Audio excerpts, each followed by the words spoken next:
ఉదయం additional ఈఓగా charge తీసుకోవడం జరిగింది. ఇది చాలా గొప్పది రోజు.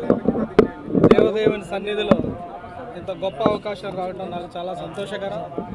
ఈ అవకాశాన్ని ఇచ్చిన ముఖ్యమంత్రి గారికి ప్రత్యేక ధన్యవాదాలు తెలియజేస్తున్నాను. ఈ అవకాశాన్ని ఒక బాధ్యతగా స్వీకరిస్తాను.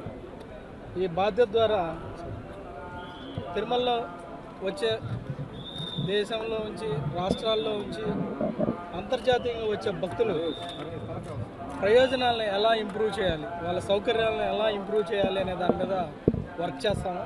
దర్శనం టికెట్ల కాడ నుంచి వాళ్ళకి కావాల్సిన క్వార్టర్ అలాట్మెంట్ కానీ, లేకపోతే శానిటేషన్ కానీ, లేకపోతే ఫుడ్ ఫెసిలిటీస్ కానీ, ఉచిత దర్శనం వచ్చే అనేకమైన భక్తులకి ఏ రకమైన ప్రయోజనాలు అందిస్తే వాళ్ళు సంతోషంగా ఉంటారు, ఎంత ఫాస్ట్గా దర్శనం చేసుకొని వాళ్ళు వెళ్ళిపోతారనే దాని మీద వర్క్ చేస్తాం. ఈ పని చేసే ప్రాసెస్లో ఖచ్చితంగా ప్రతి డిపార్ట్మెంట్, ప్రతి వింగ్ నుంచి కూడా కోఆర్డినేట్ చేస్తాం. ప్రతి వింగ్ మీద రివ్యూ చేసి ఎక్కడైతే ప్రాసెస్ రిలేటెడ్ స్లోగా ఉంది, బాటిల్ నెక్స్ ఉన్నాయి, వాటి ఇమ్మీడియట్గా ఎలా అడ్రస్ చేయొచ్చు, ఎలా సాల్వ్ చేయగలము అనే దాని మీద వర్క్ చేస్తాం. ఈ క్రమంలో ఖచ్చితంగా ప్రతి డిపార్ట్మెంట్లో ఫీడ్బ్యాక్ సిస్టాన్ని ఎంపవర్ చేసి ఫీడ్బ్యాక్ ద్వారా సిస్టాన్ని ఎలా ఇంప్రూవ్ చేయాలో అనే దాని మీద వర్క్ చేస్తాం.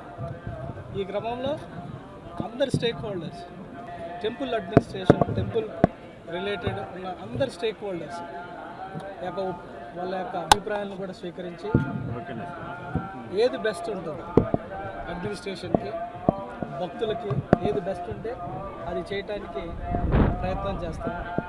సో ఈ క్రమంలో మీ అందరూ కూడా, మీడియా కూడా ఫీడ్బ్యాక్ ఇవ్వాలి. దాంట్లో ఏమైనా తప్పులు ఉంటే మాకు ఎత్తి చూపించాలి, దాంట్లో ఏమైనా మెప్పుంటే మీరు అప్రిషియేట్ కూడా చేయాలి.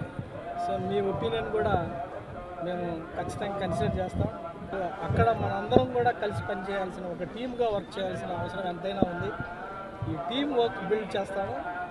ఆ టీం వర్క్లో అందరి ప్రయోజనం, స్టేక్ హోల్డర్స్ ప్రయోజనాలు, ఎస్పెషల్లీ సామాన్య భక్తులకి ప్రయోజనాలు ఏ రకంగా ఇంప్రూవ్ చేయాలనే దాని మీద వర్క్ చేస్తాము. మీ అందరికి కూడా ధన్యవాదాలు. Thank you.